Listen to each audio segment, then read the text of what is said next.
Welcome. In this explainer, we're going to dig into a really powerful shift in how we think about global missions.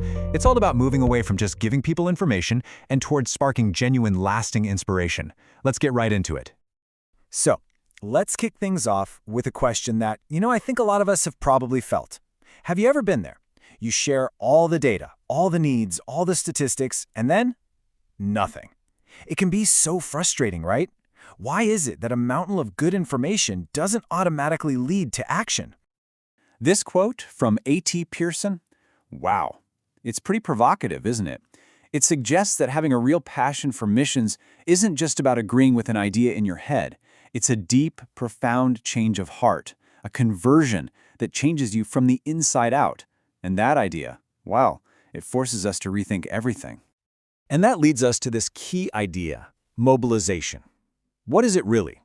Well, as Wes Tellis puts it, it's not a one-time event. It's a process. It's this journey of coaching and mentoring people, walking with them step by step, until they find their unique part to play. It's about the long game, not just a single, powerful pitch. So where does a journey like that even begin? It starts inward. Yep, with us. Before we can even hope to inspire anyone else, we have to take a hard look at the source of our own passion. I mean, how good is that quote? John Wesley just nails it. This captures the core principle perfectly. Passion is contagious. People don't just respond to the words you say, they're drawn to what you are genuinely, authentically on fire for. Your own passion is the most powerful invitation you can ever offer. Ultimately, it really boils down to this. We have to model what we hope to see in other people. It's that simple.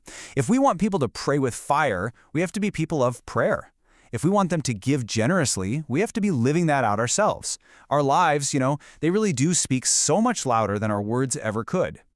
But here's the thing about passion. It's not self-sustaining. It's like a fire. You can't just light it and walk away. It needs fuel. And that means we have to be intentional about it. We have to keep connecting with God, get around other people who encourage us, seek out coaching, and of course, live out the very things we're talking about. And this isn't just a nice theory. Let me tell you how it works in the real world with a couple named Jen and Joe. They poured their hearts and souls into mobilizing their community only to get hit with huge disappointments. I mean, a lot of people would have just quit, but they didn't. They kept going because they stayed deeply connected to God, and they had mentors who kept stoking their fire, even when it felt like it was about to burn out. Okay, so once our own fire is burning bright, how do we get that spark to catch in other people? That brings us to part 2, inspiring the mind. But we've got to do it in a way that avoids that old trap of just dumping a bunch of facts on people. Now get ready for this number, because it's pretty staggering. A Barna survey found that 51%, more than half, of churchgoers in the U.S. couldn't even tell you what the Great Commission is. That reveals a massive knowledge gap that we have to address. But how we address it is everything. And this is the million-dollar question, isn't it? If we know that just pounding people with data can actually make them tune out or even push back, what's the alternative? How do we educate and inform in a way that actually connects and inspires? The answer, the big secret, is to shift from just giving information to telling a compelling story. See, information tells you what to do and how to do it, but a story tells you why it all matters. Think about it. When someone starts telling a story, what do? We lean in, we remember it. Stories have this incredible way of bypassing our defenses and speaking right to our imagination. So, what if we reframed missions as the ultimate story? Because it has all the elements. It's a romance, right? A bridegroom preparing a bride from every single nation. It's an action-adventure story with a real battle and incredibly high stakes. And best of all, it's an invitation story, an open invitation for ordinary people like you and me to play a crucial part. And this reframe has incredible power. The source material tells this amazing story of a woman who just felt crushed by the duty of missions. It felt like a heavy task, but then she heard it presented in a new way, not as a to-do list, but as an invitation into God's epic adventure. And that single shift, it changed everything. She caught the vision, and her answer became a joyful yes. Okay, so we've sparked our own passion, we've engaged the mind through story, but that brings us to the most critical part of this whole journey, part 3, inspiring the heart. And this is where we have to be humble and recognize our limits. We can do a lot to encourage and inspire, But when it comes to that deep, lasting, genuine change of heart, that's God's territory. That's something only He can do. We can't manufacture it. This really highlights what our ultimate goal is. We're not just aiming for information, we are aiming for true transformation. See, information fills the head, and let's be honest, it can be forgotten pretty quickly. But a transformed heart, a genuine work of the Holy Spirit, that leads to a completely new lifestyle. It's the difference between simple education and true revelation. Now this analogy, this is a total game changer. It means the same principles apply. Think about it. In evangelism, we know that our job is to plant the seed and water it, but it's God who makes it grow. The exact same thing is true for mobilization. We share the story, we plant the seeds, but it's the Holy Spirit who brings that aha moment, that conversion of the heart.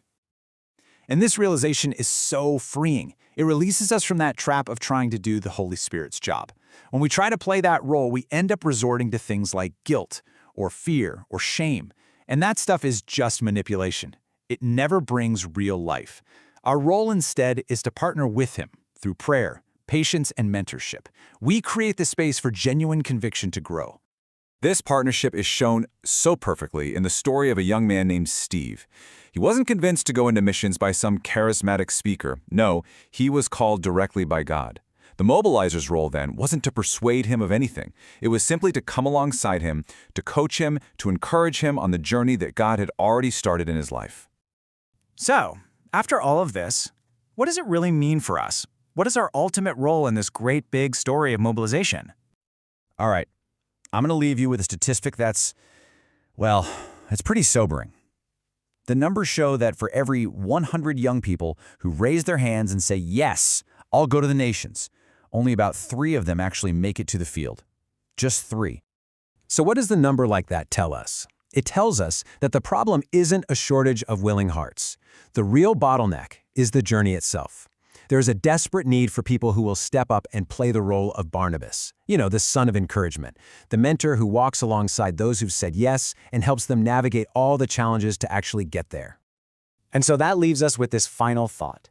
This isn't just about a task or a program. It's about relationships.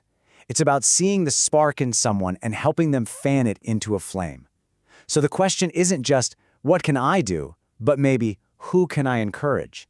Who is God calling you to be a Barnabas to?